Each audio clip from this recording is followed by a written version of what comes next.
بسم اللہ الرحمن الرحیم. ناظرین، آپ دیکھ رہے ہیں پروگرام بیلاگ. میں ہوں آپ کا میزبان ڈاکٹر عرفان. ملکی سیاست میں بہت سارے ایسے اتار چڑھاؤ آتے ہیں جس میں یقینی طور پہ ملک کی ساری سیاسی جماعتوں کا آن بورڈ ہونا ضروری ہوتا ہے. ملک کی ساری سیاسی جماعتیں ایک پیج پہ نہ ہوں تو یقینی طور پہ امور مملکت بہتر انداز میں نہیں چل سکتے. پاکستان کی بڑی جماعت اسلامی جو کہ پولیٹیکل فرنٹ پہ سیاسی افق پہ کئی بار اوپر بھی آئی اور پھر اس کے بعد ہم نے اس جماعت کو زوال پذیر بھی ہوتے دیکھا. لوگوں کی محبت اور ہمدردیاں ہونے کے باوجود یہ جماعت کبھی بھی پاکستان میں اس سطح پہ اقتدار میں نہیں آ سکی اور جو ان کا نعرہ ہے اسے کبھی امپلیمنٹ نہیں کر سکی. اس کے حوالے سے اور اس کے ساتھ جو موجودہ ملک کی سیاست ہے اس پہ بات کرنے کے لیے آج ہمارے ساتھ موجود ہیں امیر جماعت اسلامی سینیٹر سراج الحق صاحب. سر، آپ کا بہت شکریہ آپ کے قیمتی وقت کا.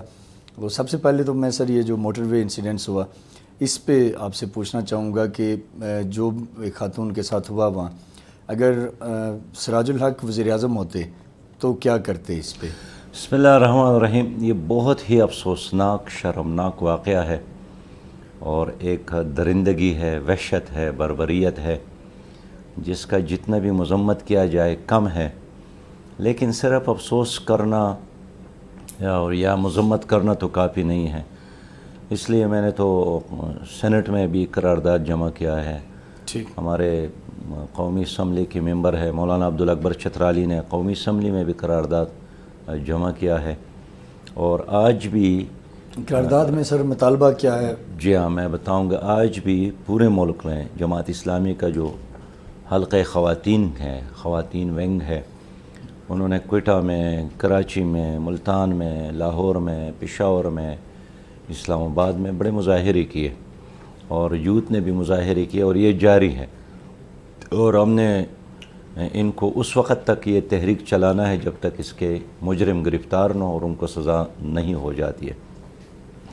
اب اس میں ایک افسوسناک پہلو تو یہ ہے کہ ایک خاتون کے ساتھ یہ زبردستی کی گئی اغوا اور پھر اس کے عصمت دری، پھر اس کا سامان لوٹنا، اور یہ کسی پہاڑی علاقے میں یا کسی جنگل میں یہ سب کچھ نہیں ہوا. دور دراز علاقوں میں یہ سب کچھ ہوا ہے، بالکل پاکستان کے قلب میں، لاہور کے بالکل وزیر اعلیٰ اور گورنر کے شہر میں، اس کے قریب یہ سب کچھ ہوا ہے.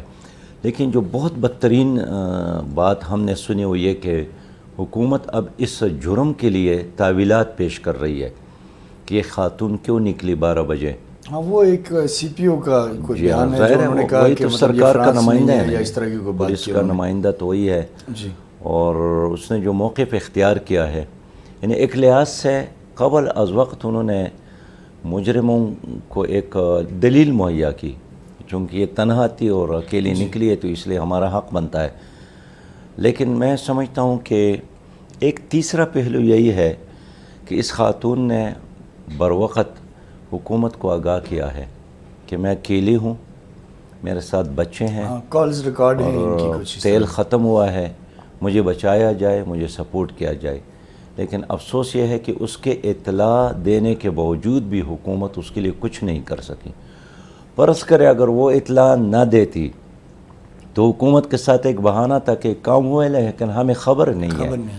لیکن اس واقعے کا حکومت کو پہلی خبر دی گئی ہے کہ میرے ساتھ یہ کچھ ہو سکتا ہے، میں اکیلی ہوں. اس کا مطلب یہ ہے نا کہ ہمارے جو اس وقت نظام ہے وہ گونگا ہے، بہرا ہے، اندھا ہے، اور یہ بہت افسوسناک امر ہے. اور اس لیے ہمیں اس کا تعاقب کرنا چاہیے، اس پہ خاموش نہیں رہنا چاہیے. اس لیے کہ یہ پہلا واقعہ نہیں ہے. پنجاب میں تو بہت تسلسل کے ساتھ 5 دن پہلے ماروا ایک 5 سال کے بچی اغوا کی گئی کراچی میں، اور اس کے عصمت دری بھی کی گئی 5 سال کے معصوم بچی کا، اور پھر اس کے لاش پر تیل ڈال کر اس کو جلایا گیا اور کوئلہ بن گیا تھا. اس سے پہلے ڈی آئی خان میں، اس سے پہلے مردان میں، اس سے پہلے قصور میں، اس سے پہلے ساہیوال میں، تو ایک تسلسل ہے نوشہرہ میں، خود آپ کی اسلام آباد میں. لیکن حکومت نے چونکہ اب تک کوئی واضح راہ عمل اختیار نہیں کیا، اس لیے اس پہ سب جماعت اسلامی کا کیا ٹیک ہے؟ آپ کیا سمجھتے ہیں کہ جماعت مختلف اسلامی طرح نے کی یہی کہا قراردادیں کہ اب پیش ہو رہی ہیں زینب ایلرٹ ہونا کے کیا حوالے چاہیے؟ سے ڈاکٹر صاحب جب حکومت نے قانون سازی کی تو میں نے اس وقت بھی اس میں ترمیم لایا حکومت کے اس قانون میں کہ جو بچے یا بچی کو اغوا کرے اور اس کو قتل کرے اس کو سزا پھانسی کی ہونی چاہیے، اس سے کوئی کم سزا نہیں ہونی چاہیے۔ حکومت نے اس ہماری ترمیم کو منظور نہیں کیا، اور اب بھی جو ہم نے اسمبلی میں قرارداد لایا ہے، سینٹ میں قرارداد پیش کی، اس میں یہی پھانسی کا مطالبہ ہے۔ اگر آپ نے 2 آدمیوں کو سزا دی نا تو پاکستان کے 7 کروڑ بچے محفوظ ہو سکتے ہیں، بلکہ آپ کی مائیں، بہنیں اور بیٹیاں محفوظ ہو سکتی ہے، لیکن اس کے لیے حکومت کا ول چاہیے۔ تو کیا اس میں سر صرف گورنمنٹ نہیں چاہ رہی یا اپوزیشن کی بھی کچھ جماعتیں ہیں کہ جو شاید پھانسی کے قانون کو زیادہ پسند نہیں کرتی؟ ایسے ہے نا جی، کہتے ہیں کہ بھئی یورپ میں پھانسی نہیں ہے تو یہاں کیوں ہوں؟ بھئی یہ یورپ تو نہیں ہے، یہ تو پاکستان ہے، اور ہمارے اسلام میں، ہمارے دین میں اگر ایک قصاص موجود ہے، ہمارا ایک قانون یہ بھی ہے کہ اگر خدا نہ کرے آپ کے باپ کو کسی نے قتل کیا اور عدالت نے اس کو پھانسی کی سزا سنائی بھی، تو صدر پاکستان کو یہ حق حاصل ہے کہ وہ اس قاتل کو معاف کر سکتے ہیں۔ میں نے اس میں ترمیم لایا ہے کہ صدر پاکستان کا یہ حق بالکل نہیں ہے۔ سینٹ میں نے پیش کیا ہے، پھر وہ کمیٹی میں سینٹ کے چیئرمین نے بھیجا، اب کمیٹی نے بھی ہمارا ساتھ دیا ہے کہ یہ بالکل ٹھیک ہے، اسلامی نظریاتی کونسل نے بھی ہمارا ساتھ دیا ہے، اور یہ کسی آدمی کا حق نہیں ہے کہ اگر قاتل کو معاف کرنا ہے وہ صرف وارث معاف کر سکتے ہیں، ٹھیک، اس کے علاوہ اور کسی کو یہ حق نہیں ہے۔ لیکن آپ کے قانون میں یہ ہے کہ صدر پاکستان کسی بھی خاتون کے شوہر کے قاتل کو یا کسی بچے کے والد کے قاتل کو معاف کر سکتا ہے۔ لیکن سر یہ بل تب تک کیسے ہوں گے جب اپوزیشن بھی ظاہر ہے یونائٹ نہیں ہے؟ مثلا آپ کا یہ سٹانس ہے، پیپلز پارٹی کبھی بھی پھانسی کی حمایت نہیں کرے گی، اسی طرح دیگر جماعتیں نہیں کریں گی، تو یہ صرف گورنمنٹ کو بلیم کرنا اس میں جائز نہیں ہے، کیونکہ اپوزیشن بھی تو اس میں آن بورڈ نہیں ہے۔ اب سرکار کی ذمہ داری ہے نا، جب بین الاقوامی ایجنڈا آ جاتا ہے بین الاقوامی اسٹیبلشمنٹ کا، FATF کا، ورلڈ بینک کا، IMF کا، تو کس طرح پھر PTI اور پیپل پارٹی اور مسلم لیگ والے اکٹھے ہو کر آنکھیں بند کر کے ٹپا لگاتے ہیں کہ بالکل ٹھیک ہے؟ تو یہ تو اپنے شہریوں کی جان اور مال اور آبرو کی بچاؤ کا مسئلہ ہے۔ یعنی آپ سمجھتے ہیں کہ گورنمنٹ کو کنونس کرنا چاہیے، اپوزیشن کو، تمام جماعتوں کو، اس طرح کے جو ایشوز ہیں ان کے اوپر؟ ظاہر ہے حکومت کی ذمہ داری ہے لوگوں کی جان، مال اور آبرو کی حفاظت کرنا، اس کے لیے قانون سازی کرنے کی ضرورت ہے اور اس پر عمل کرنے کی ضرورت ہے۔ اب لوگ مطالبہ کر رہے ہیں کہ جو لاہور کے پولیس آفیسر ہے اس سے استعفیٰ لینا چاہیے۔ بابا اس کے بجائے وزیر اعلیٰ کو ذمہ داری قبول کرنی چاہیے، اس کی ذمہ داری ہے۔ یہ پہلا کیس ہوتا تو ہم کہتے ہیں کہ چلے پہلا کیس ہے، لیکن یہ تو ایک واقعات کا تسلسل شہباز ہے۔ شریف کے دور میں ہوئے کچھ 2-4 ان کی ہوتے ہوئے، باقی تو پچھلی گورنمنٹ تھی، نون لیگ تھی، زینب والا معاملہ۔ 8,000 سے زیادہ کیسز ہو گئے ہیں، 8,000 سے زیادہ اب تک جو مجموعی ریکارڈ ہے۔ اوورآل جو ہوئے، چاہے وہ نون کی گورنمنٹ تھی، ان کی تھی یا اس سے پہلے کی تھی۔ یہ گورنمنٹ بھی کوئی نئی نہیں ہے، یہ بھی پرانی حکومت کا ایک تسلسل ہے۔ وہ جو ترکہ ہے اس کا، وہ جو سٹیٹس کو ہے، یہ بھی اس کا ایک محافظ ہے یہ حکومت۔ اس لیے پرانی حکومت، اس حکومت میں کوئی فرق اگر آپ سمجھتے ہیں تو سمجھے، میں تو نہیں سمجھتا ہوں۔ جی بالکل آپ کا پوائنٹ ہے۔ سر جماعت اسلامی اس وقت ظاہری بات اپوزیشن میں تو ہے، گورنمنٹ کے ساتھ تو آپ نہیں ہیں، لیکن اپوزیشن میں جو 20 سپٹمبر کو ہونے والی APC ہے اس میں جا رہے ہیں آپ؟ لیکن جب تک APC کا کوئی واضح ایجنڈا نہ آ جائے نا جی، تو اس میں جانے کا یا نہ جانے کا اعلان قبل از وقت ہے۔ آپ کو بلایا تو گیا ہوگا، ابھی بات کی گئی آپ سے؟ پہلے GIUI نے اعلان کیا تھا، اس کے بعد مسلم لیگ نے رابطہ کیا کہ ہم APC کر رہے ہیں، اس کے بعد اب پیپل پارٹی والے کہتے ہیں کہ ہم APC کر رہے ہیں۔ تو آل پارٹی کانفرنس کا انعقاد بذات خود کوئی مقصد تو نہیں ہے، ہم تو روز اکٹھے ہوتے ہیں، سینٹ میں اکٹھے ہوتے ہیں، قومی اسمبلی میں اکٹھے بیٹھتے ہیں، گپ شپ کرتے ہیں، آپس میں ملتے ہیں۔ اصل مقصد یہی ہے کہ ایجنڈا کیا ہے، تو اب تک ایجنڈا تو واضح نہیں ہے۔ جب ایجنڈا واضح نہیں ہے تو یہ قبل از وقت ہے کہ میں کہوں کہ میں نہیں جاتا ہوں یا جاتا ہوں۔ آپ کو بلایا گیا ہے، باضابطہ دعوت؟ ظاہر ہے ان کی طرف سے رابطہ ہے، لیکن میں آپ سے کلیئر کرنا چاہتا ہوں کہ جماعت اسلامی یہی چاہتی ہے کہ مذاکرات آپس میں، ڈائلاگ آپس میں، نیب پوری قوم کا مسئلہ نہیں ہے، یا چند لوگوں کی کیسز یہ پوری قوم کا مسئلہ نہیں ہے۔ اصل مسئلہ تو اس وقت عوام کا مسئلہ بے روزگاری ہے، عوام کا مسئلہ مہنگائی ہے، اور اصل مسئلہ یہی ہے کہ آپ کا جو الیکشن ہوتا ہے وہ شفاف الیکشن ملک میں کیسے یقینی ہو جائے. لوگ کہتے ہیں کہ قبل از وقت الیکشن ہو یا چند دن بعد الیکشن ہو جائے اس حکومت کا خاتمہ ہو.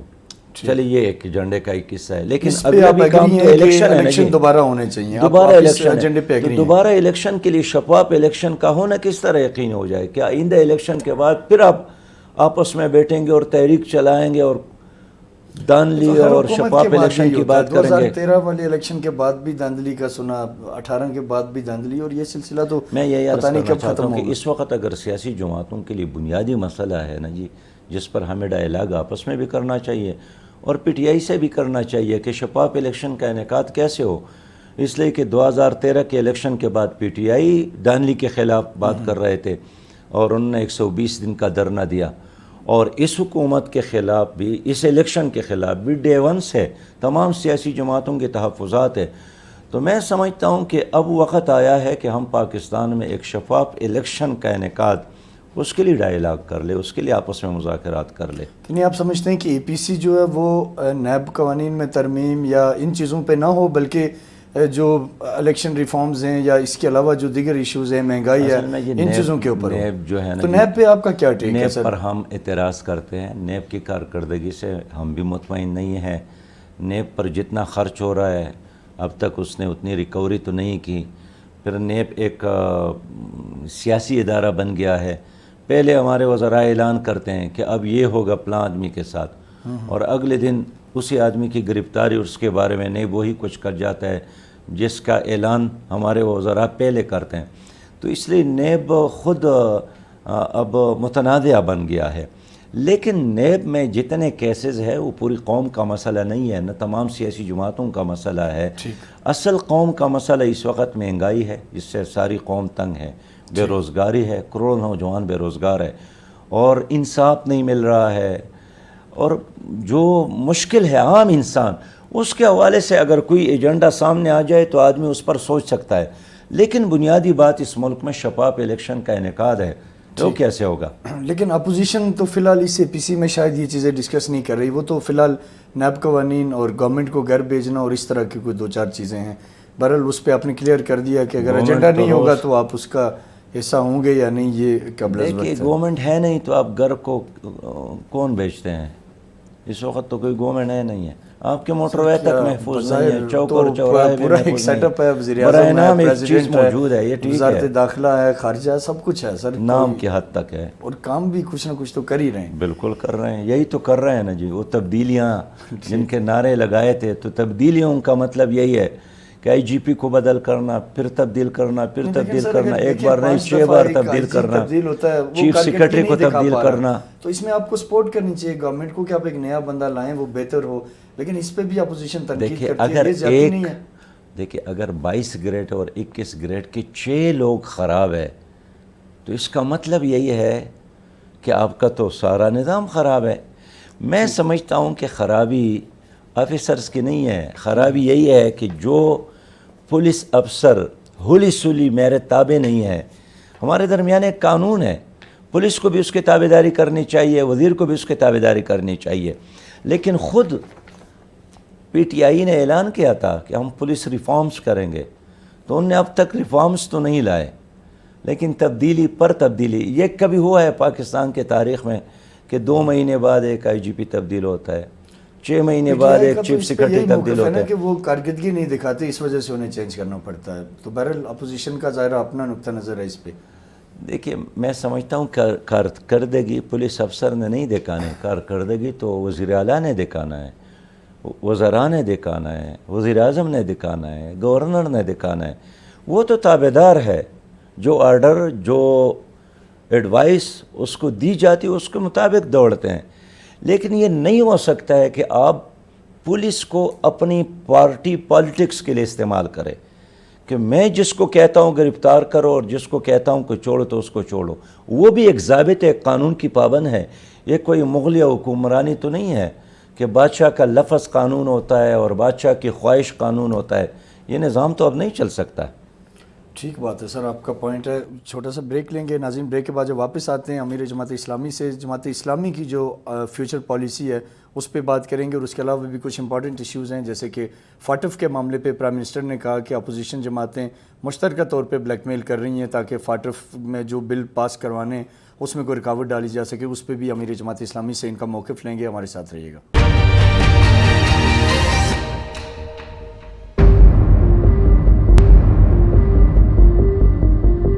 ویلکم بیک ناظرین. ہمارے ساتھ موجود ہیں سینیٹر سراج الحق امیر جماعت اسلامی. سر ایک امپورٹنٹ چیز جو ان دنوں چل رہی ہے، میاں نواز شریف صاحب کو بلایا گیا عدالت کی طرف سے اور وہ نہیں آئے. آپ ظاہرہ ماضی میں ان کے بڑے قریب بھی رہے جماعت اسلامی ایز اے جماعت ان کی حکومت کے دور میں.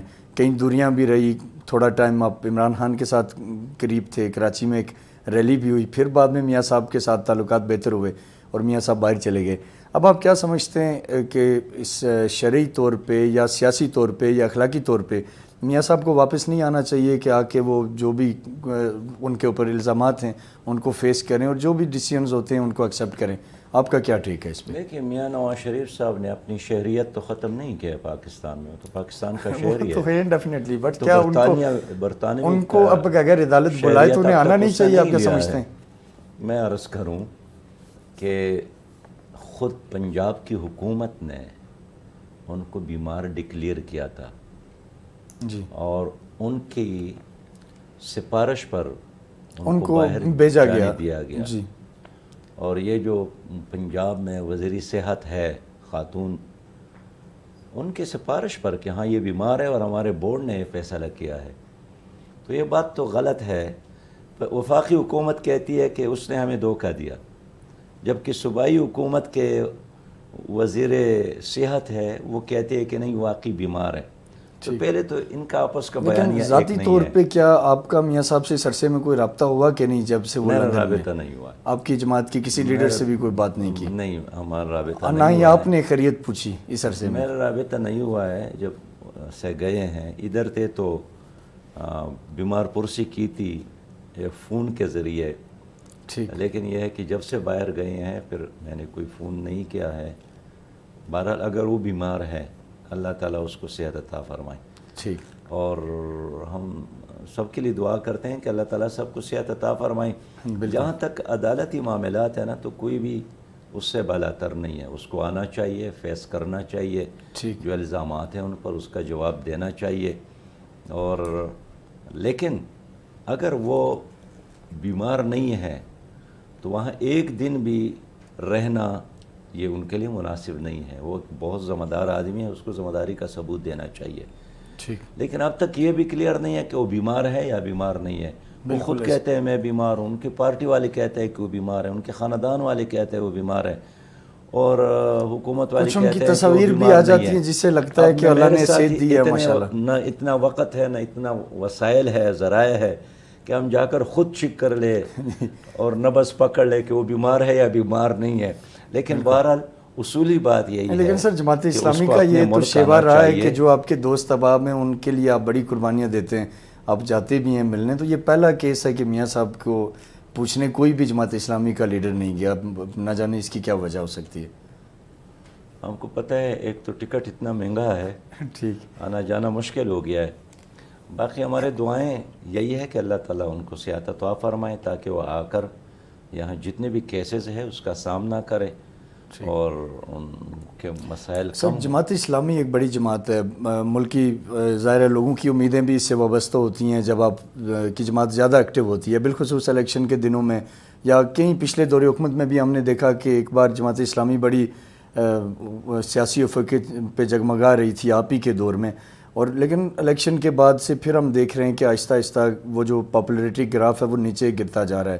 جلسے آپ کے ہوتے ہیں اس میں ہزاروں لوگ ہوتے ہیں بلکہ لاکھوں بھی ہوتے ہیں، لیکن جب ووٹ آتا ہے تو وہ بہت کم ہوتا ہے. اس کی کیا وجہ ہے؟ اس کے کیا لوگ صرف نعرے لگانے کے لیے آپ کے ساتھ آتے ہیں، ووٹ ڈالنے؟ وہ میاں صاحب اور زرداری صاحب. الیکشن نہیں ہوتا ہے یہاں، سلیکشن ہے یہاں. تو جمہوریت سر آپ بھی تو جیتے ہیں ماشاءاللہ، آپ کی جماعت کے اور لوگ بھی تو جیتے ہیں، وہ پھر کیسے جیتے ہیں؟ آزاد نہیں. تو الیکشن سے پہلے تقسیم ہوتا ہے کون سا صوبہ کس پارٹی کو دینا ہے. اور کس حلقے میں کس آدمی کو یہ کامیاب کون کرانا تقسیم ہے. کرتا ہے سر؟ پولیٹیکل جماعتیں اور ظاہر یہ ہے آج خود ہی سے اپنا نہیں ووٹ ہے. بینک بناتی ہیں. یہ جو اگر آج پی ٹی آئی کے بارے میں یہ بات ہے نا کہ اس کو لایا گیا، اس سے پہلے بھی جتنی حکومتیں اس کو لایا گیا ہے. نواز شریف صاحب کو بھی لایا گیا، آپ کے خیال نواز سے شریف زرداری صاحب کو بھی لایا گیا. پیپل پارٹی کے ساتھ بھی اس کو بھی لایا گیا. اس لیے میں جو بار بار کہتا ہوں نا کہ تمام سیاسی جماعتوں کو پہلے بیٹھ کر اپنے الیکشن کو آزاد کرانا چاہیے. الیکشن تو آزاد نہیں ہوتا ہے، ٹھیک. اور الیکشن کمیشن کو با اختیار بنانا چاہیے. الیکشن کمیشن بھی با اختیار نہیں ہے، اس کے ساتھ تو اپنا عملہ نہیں ہے، وہ خود کوئی فیصلہ نہیں کر سکتا ہے. تو میں سمجھتا ہوں کہ دیکھیے، کبھی بھی آپ نے انڈیا کے بارے میں نہیں سنا ہے کہ الیکشن کے بعد وہاں لوگوں نے الیکشن پر عدم اعتماد کیا ہو.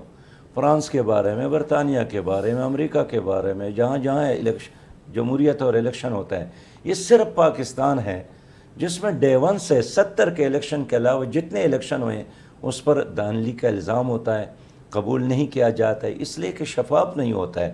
میں اس لیے آج بھی یہ مطالبہ کر رہا ہوں کہ الیکشن کمیشن خود مختار ہو اور الیکشن کرانے کے لیے اس کا اپنا عملہ ہو، اور ایون سیاسی جماعتوں کے اندر بھی جو الیکشن ہوتا ہے اس کو بھی الیکشن کمیشن ہی کنڈکٹ کر لے. جو پارٹی لیڈرشپ کا الیکشن ہے، پارٹی لیڈرشپ کا الیکشن ہوتا ہے وہ بھی الیکشن کمیشن کرے. یہ کیسی جمہوریت ہے کہ 50 آدمی مل کر کہتے ہیں کہ جناب میں آپ کو منظور ہوں، اور کون کہے گا کہ بابا آپ مجھے منظور نہیں ہے. یہی وجہ ہے کہ سیاسی جماعتیں بھی ایک پراپرٹیز میں تبدیل ہو گئی ہیں، اور موریشیت آ گئی ان میں بھی، وہی ان کے بچے، ان کے پوتے وہی چلا رہے ہیں جماعتوں پوتے کو. چلاتے ہیں، بیٹے چلاتے ہیں، نواسی چلاتے ہیں. آپ ایک ایک پارٹی لیڈر کو دیکھیں نا جی، 11 ان کے قومی اسمبلی اور صوبائی اسمبلی اور سینٹ میں ان کے ممبران ہوتے ایک ہی خاندان سے. یہ کہاں کی جمہوریت ہے؟ اس لیے میں سمجھتا ہوں کہ ایک ایسا الیکشن کمیشن ہو جن کا یہ بھی اختیار ہو کہ پارٹیوں کے اندر جمہوریت لانا بھی ہمارا مینڈیٹ ہو. ٹھیک. تو سر جماعت اسلامی کی اگر موجودہ سیاست اور آپ کی جو گفتگو ہے اس کو کنکلوڈ کیا جائے، اور میرے دیکھنے والے بھی میرا خیال ہے یہی اندازہ لگائیں گے کہ جماعت اسلامی اس وقت تمام جو پولیٹیکل پارٹیز ہیں اپوزیشن کی اور گورنمنٹ کی سب سے مایوس ہے، اور کوئی الگ سے اپنا کوئی ایک آپ شاید سولو فلائٹ کا سوچ رہے ہیں، الگ سے کوئی ایکٹیویٹی پلان کر رہے ہیں. آسان الفاظ میں بات کر لوں اس لیے کہ ہمارے سامعین میں ہر طرح کے لوگ ہیں. موجودہ حکومت پرویز مشرف، پیپل پارٹی اور مسلم لیگ کا ایک تسلسل ہے. ٹھیک. وہی سٹیٹس کو ہے، اور آپ ان سب کو سمجھتے ہیں کہ ان سب نے کچھ اچھا نہیں کیا. نہ قانونی نظام میں تبدیلی، نہ تعلیمی نظام میں تبدیلی، نہ زرعی نظام میں تبدیلی، نہ خارجہ پالیسی میں تبدیلی. وہی پرانا معاشی نظام ہے. اتنا فرق ہے کہ پیپل پارٹی اور مسلم لیگ نے مل کر جو قرض لیے تھے وہ 29,000 ارب تھے. یہ چونکہ زیادہ باصلاحیت لوگ ہیں تو انہوں نے 2 سالوں میں اس قرضے میں اتنا اضافہ کیا کہ اب آپ کے کندھوں پر، میرے کندھوں پر، اور ہمارے بھائیوں اور بچوں اور بہنوں اور بیٹیوں کے کندھوں پر 43,000 ارب کا قرضہ اس حکومت نے اب تک کو حمالیہ رکھا ہے، قرضوں کا کو حمالیہ. اس لیے ایک سٹیٹس کو ہے، اور یہ بھی اس کا پاسبان ہے، اور سابقہ حکومت بھی اس کا پاسبان ہے. آپشن اور چوائس اور متبادل اس صرف جماعت اسلامی ہے. اور جماعت اسلامی کا سر اگر آپ مختصراً بتائیں کہ اس پوری سچویشن سے ملک کو نکالنے کے لیے کیا لائے عمل ہے؟ پریزیڈنشل فارم آف گورنمنٹ کی بھی کئی باتیں چل رہی ہیں ارد گرد. کیا جماعت اسلامی سمجھتی ہے کہ وہ کوئی بہتر نظام ہے، یا یہ موجودہ پارلیمانی نظام ہی ہے، اسی میں کوئی ریفارمز ہو سکتے ہیں، اسی کو بہتر کیا جا سکتا ہے؟ اس پہ آپ کا کیا سٹانس ہے؟ صدارتی نظام، پارلیمانی نظام، دونوں میں آپ نے عوام ہی سے مینڈیٹ لینا ہے. اور یہ صدارتی نظام تو ایوب خان کے دور میں قوم نے دیکھا ہے، ضیاء الحق کے دور میں دیکھا ہے، پرویز مشرف کے دور میں دیکھا ہے، اور پارلیمانی نظام کو بھی ہم نے دیکھا ہے. اصل مسئلہ ڈاکٹر صاحب صدارتی نظام اور پارلیمانی نظام کا نہیں ہے. اصل مسئلہ ہے قانون کے حکمرانی کا، عدل اور انصاف کی حکمرانی کا. اور ملک جس نظریے کی بنیاد پر بنا تو اسلامی نظام تھا. وہ تو یہ نہیں تھا جو آپ دیکھ رہے ہیں یا ہم دیکھ رہے ہیں. ہر دن ہماری قوم کیوں مایوس ہو رہی ہے؟ اس لیے کہ جس کے لیے ملک بنایا تھا وہ چیز نظر نہیں آتی ہے. اس نظام میں عدل ہے، اس نظام میں انصاف ہے، اس نظام میں مساوات ہے. وہ اللہ کا نظام ہے. اللہ کے نظام میں کوئی خلا نہیں ہے. وہ ایک مکمل نظام ہے. وہ رحمت للعالمین کا نظام ہے. نبی مہربان صلی اللہ علیہ وسلم کی لائی ہوئی شریعت ہے. اس میں ظلم نہیں ہے. اس میں محمود اور ایاز بادشاہ کے لیے اور ایک فقیر اور غریب اور گدھا اور ایک چوکیدار کے لیے ایک مساوات اور عدل کا نظام ہے. ہم اس نظام کی بات کرتے ہیں. ٹھیک سر، ایک بریک لیں گے. بریک کے بعد جب واپس آئیں گے تو آپ سے ہم یہ جاننے کی کوشش کریں گے کہ اس کو امپلیمنٹ کیسے کیا جا سکتا ہے، پاسبلٹی کیا ہے جب سیاسی جماعتیں بھی اگر غیر جمہوری قوتوں کی اعلی کار بنتی ہیں جیسے آپ نے فرمایا، اور اگر پولیٹیکل جو اپوزیشن ہے ان میں بھی اتحاد نہیں ہے، تو پھر وے آؤٹ کیا ہے؟ کس طرح اس نظام کو اگر جماعت اسلامی بدلنا چاہے تو کیسے بدل سکتی ہے؟ ایک شارٹ سے بریک کے بعد واپس آتے ہیں، ہمارے ساتھ رہیے گا.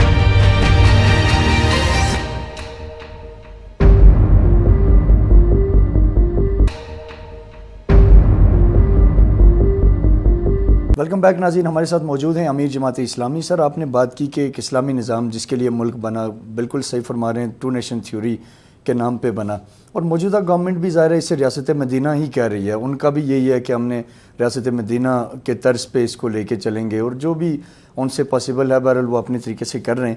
جماعت اسلامی کیسے امپلیمنٹ کر سکتی ہے اگر یہ سب چیزیں ہیں؟ جیسے آپ نے فرمایا کہ کوئی بھی ایک پولیٹیکل جماعت ایسی نہیں ہے جو اپنے زور بازو پہ اوپر آئی ہو.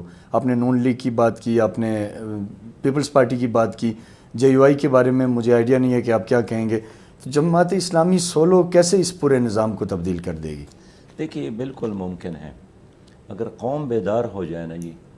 تو ایران میں آپ نے دیکھا کہ 2000 سالہ شہنشاہیت کا خاتمہ ہوا، اور وہاں کے لوگوں نے اپنے نظریات کے مطابق، اپنے مسلک کے مطابق ایک انقلاب برپا کیا. اور شہنشاہ بھاگ گیا وہاں سے، ان کا وزیر اعظم بھاگ گیا، فوج ان کے ساتھ تھی.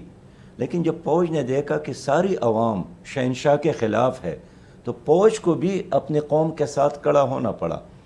میں سمجھتا ہوں کہ ہماری قوم کے لیے بیدار ہونے کی ضرورت ہے. جماعت اسلامی بنیادی طور پر رنگ اور نسل اور زبان اور مسلک سے بالاتر ایک اسلامی جماعت ہے.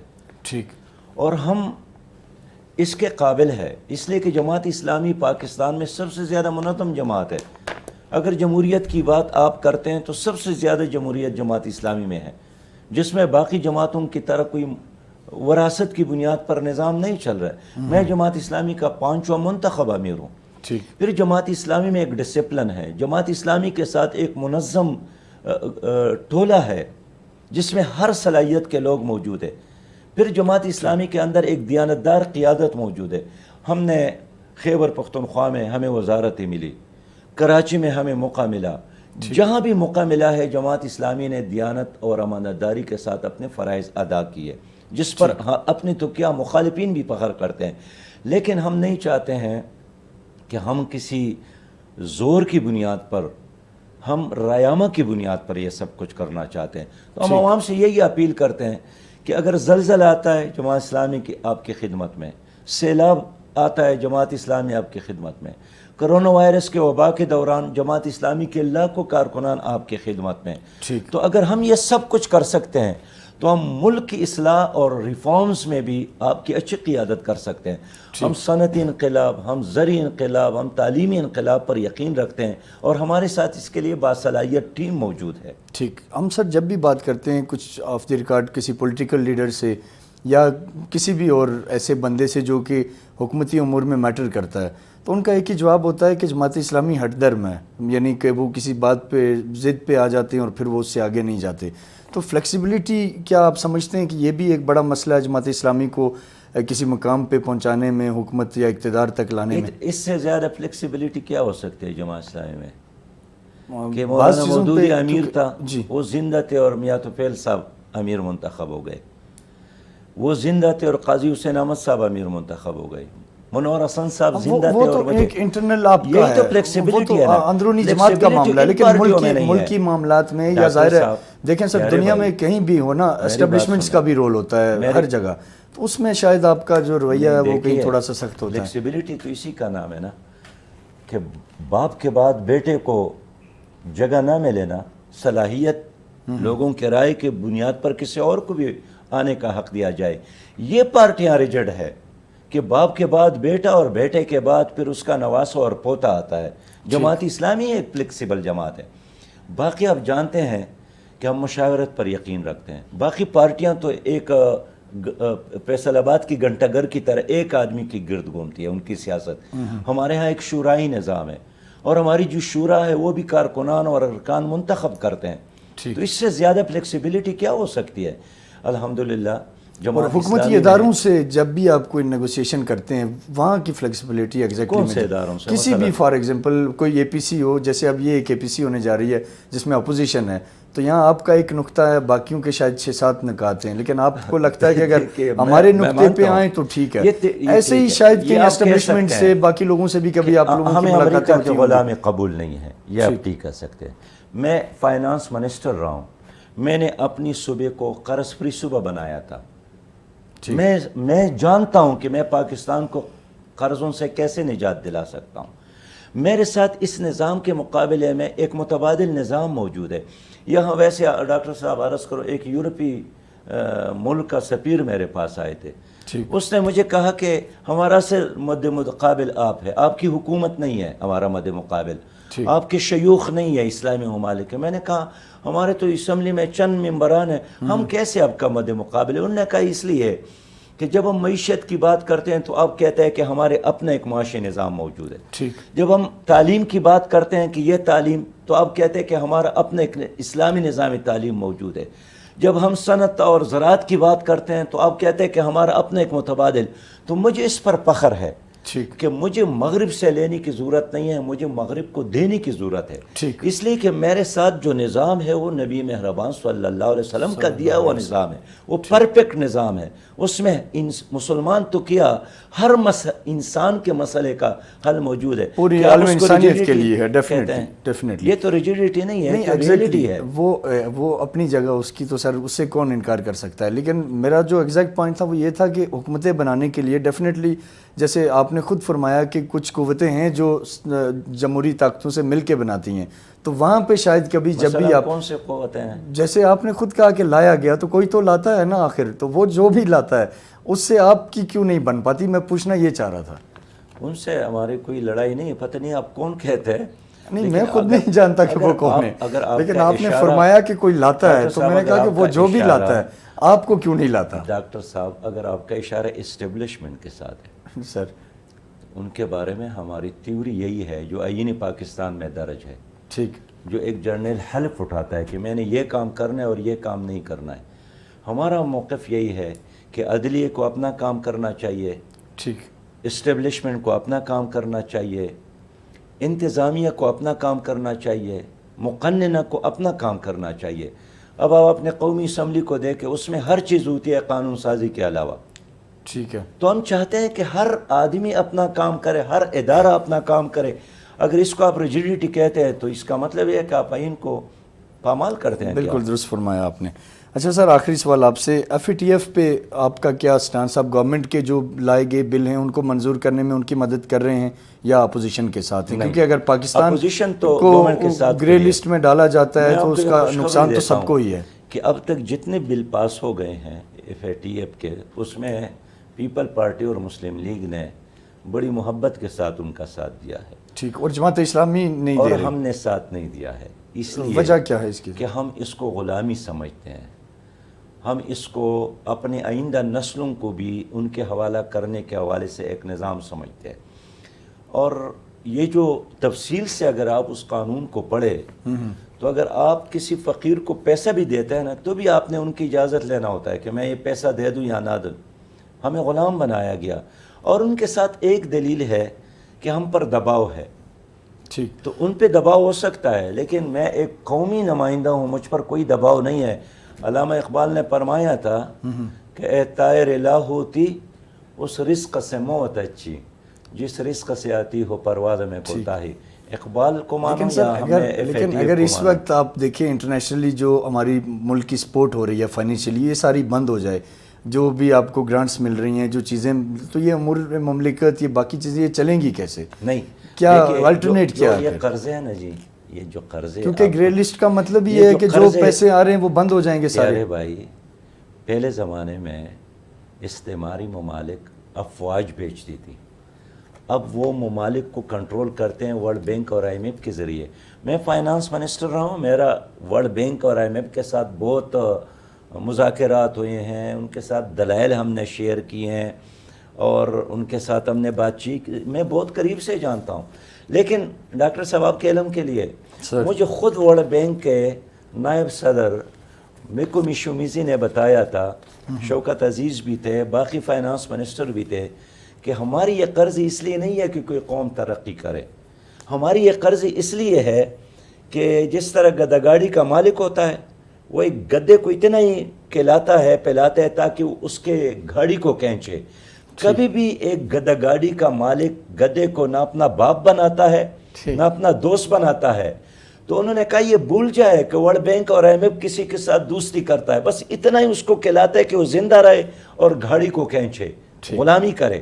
میں سمجھتا ہوں کہ ہمیں دینے کی ضرورت ہے لوگوں کو, ہمیں مانگنے کی ضرورت نہیں. اللہ تعالیٰ نے ہمیں اتنا دیا ہے, معدنیات سے مالا مال, اور سب سے بڑھ کر بات یہی ہے کہ ایک صلاحیت ہے. 65% ہمارے ہاں نوجوان ہیں, آپ کے ساتھ پانی ہے, آپ کے ساتھ ہر اللہ تعالیٰ کی نعمت موجود ہے. مینجمنٹ کا مسئلہ ہے, کرپشن ختم کرنے کی ضرورت ہے, ویل ڈسپلن کی ضرورت ہے, قانون کی حکمرانی کی ضرورت ہے, دیانتداری کی ضرورت ہے, اور اس طرح حکومت کی ضرورت ہے جس طرح مدینہ کی اسلامی ریاست میں موجود تھی. ٹھیک, بہت شکریہ سر آپ کی قیمتی وقت کا. آپ جس شخصیت سے بات تو جتنی کی جائے, آپ کے پاس ماشاءاللہ وسیع نالج ہے, تجربہ ہے, لیکن آپ کی قیمتی وقت کا بہت بہت شکریہ. ناظرین, ہمارے ساتھ موجود تھے امیر جماعت اسلامی سینیٹر سراج الحق. ان کی گفتگو آپ نے سنی, فیصلہ یقینی طور پہ آپ ہی کر سکتے ہیں کہ آپ نے کس طریقے میں آگے جانا ہے. الیکشن یقینی طور پہ ایک پروسیس ہے, جمہوری عمل ہے, اس نے بار بار ہونا ہے, اور مینڈیٹ عوام کے پاس ہے, اور انہوں نے ہی فیصلہ کرنا ہے کہ وہ کس نظام کے تحت اور کس لیڈرشپ کے تحت وہ آگے بڑھ سکتے ہیں. ہمارا یہ کام تھا کہ ہم امیر جماعت اسلامی سے وہ سوال پوچھیں جو جنرل پبلک کے دلوں میں تھے, جو لوگ پوچھنا چاہتے تھے. امید ہے آپ کو ہماری گفتگو پسند آئی ہوگی, آپ کے فیڈ بیک کا انتظار رہے گا. اپنے ہوسٹ ڈاکٹر عرفان کو اجازت دیجیے, اگلے ہفتے پھر ملاقات ہوگی. تب تک کے لیے اللہ حافظ. پاکستان پائندہ باد.